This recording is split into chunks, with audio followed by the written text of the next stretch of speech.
Top careers में दोस्तों क्या क्या होना चाहिए, एबीसी हम बता रहे थे, एमएनओ आज बताते हैं। Minimum and maximum of 5 M's, ये एक करियर के अंदर बहुत जरूरी होता है समझना। एक negativity and you can say 99 out of it, तो ये दोनों चीजों का भी समझना बेहद जरूरी है। वंस ओवरऑल और ओवर एंड अबव, ये चीजों को भी समझना। आज मैं ये एमएनओ करियर के पॉइंट ऑफ व्यू से कामली और सचिन को देख करके समझाने का प्रयास करूंगा। कंपैरिजन कभी नहीं करने चाहिए, लेकिन जब कंपैरिजन इतने बड़े हों तो कर लेने में कोई हर्जा नहीं है। यदि हम ठोकर खा के संभलें सुधरें तो उससे बहुत अच्छा है कि वो काम हम पहले ही कर लें, जिससे कि दूसरों ने किया है और दूसरों ने ठोकर खाई है उसी से समझ के अपनी जीवन को सेध दे दें, ताकि हमें वो ठोकर खाने से पहले ही समझ आ जाए और वो डिसीजन तरीके से हम बना पाए।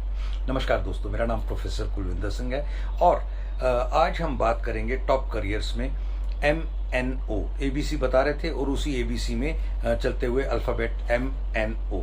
M बोले तो minimum and maximum of 5 M's। आपके पास money, material, machinery, mind, man power, ये सारी चीजें हैं। इनका मिनिमम किस तरह से आपको प्राप्ति होनी चाहिए और मैक्सिमम कैसे उसको लेके जाएंगे, उस तरीके के ऊपर आपका पूरा एक क्लियर कट ब्लूप्रिंट होना ही चाहिए। यदि ये ब्लूप्रिंट आपने सही तरीके से बना लिया तो फिर आपको करियर के पॉइंट ऑफ व्यू से कोई कहीं रोक नहीं पाएगा। कोई कितनी भी बुराई करता रहे, कोई कितना भी रुकावटें डालता रहे, कुछ भी कोई भी आपकी रुकावट नहीं होगी, यदि आप अपने एनालिसिस को सही से पहचान कर सही से आगे बढ़ते हुए आगे निकलते चले जाते हैं। सेकंड, नेगेटिविटी एंड 99, मतलब इसके अंदर मैक्सिमाइजेशन। किसी भी करियर की नेगेटिविटी क्या है?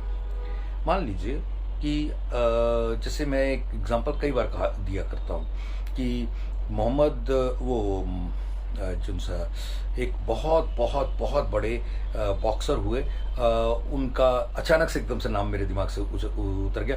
36 की उम्र में जब वो रिटायर हुए थे तो 18 साल लगातार एक छत्र बॉक्सिंग में उन्होंने राज किया था। और उनके इंटरव्यू में उनसे पूछा गया कि अगर आप बॉक्सर नहीं होते तो क्या होते? मेरे पिताजी स्वीपर थे, तो अगर मैं बॉक्सर नहीं होता तो स्वीपर होता, लेकिन मैं दुनिया का नंबर 1 स्वीपर होता, ऐसा उन्होंने कहा था। ये एक चीज है कि आप स्वीपर की नेगेटिविटी को भी देख नहीं रहे, बल्कि उसके अंदर कितनी पॉजिटिविटी और कितनी दूर तक आप गहराई लेके आ सकते हैं वो देख रहे हैं।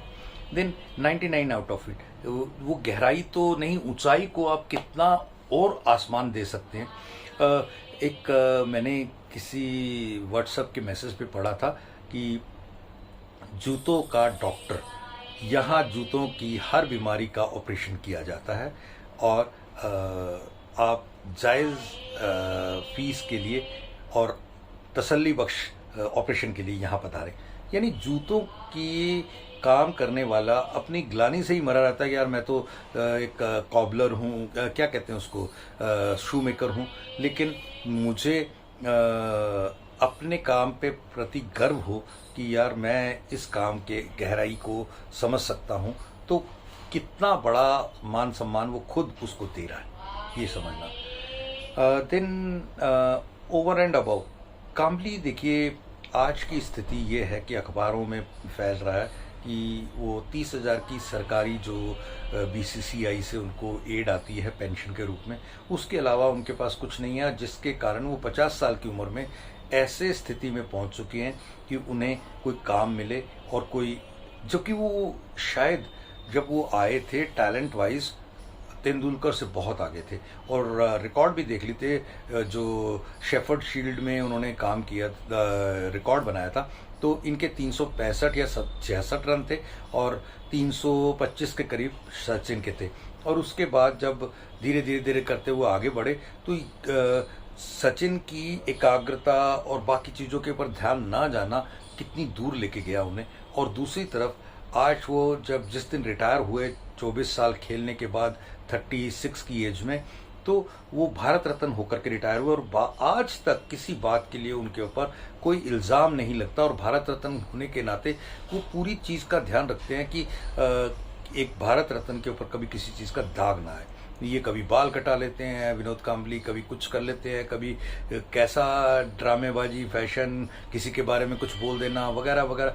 और बावजूद इसके उन्होंने सचिन तेंदुलकर के बारे में कुछ कहा ये तो, लेकिन अभी उन्होंने ये भी कहा कि मुझे कई बार जो काम मिला है वो सचिन के कारण ही मिला।